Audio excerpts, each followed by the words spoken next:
Hello everyone, it's my pleasure to introduce myself. My name is Thomas. I am from Jaffna, Sri Lanka. I have applied and completed the basic 3D animation course conducted by the Care for Education in collaboration with American Corner and American Spaces.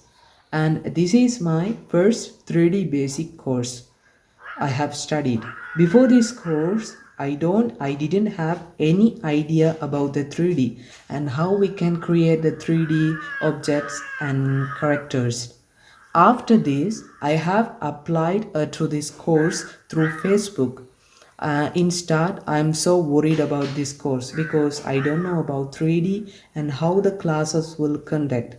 So after this course, I got a clear idea about what is 3D animation and how we can create a simple and complex objects and characters in Blender 3D software. I am so happy to say that I can create my own 3D object in Blender software.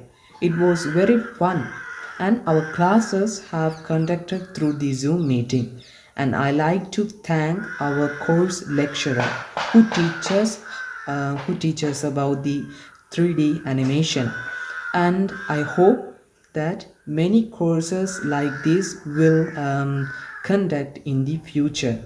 In last, thank you for giving me such a wonderful opportunity to talk about this course. Thank you.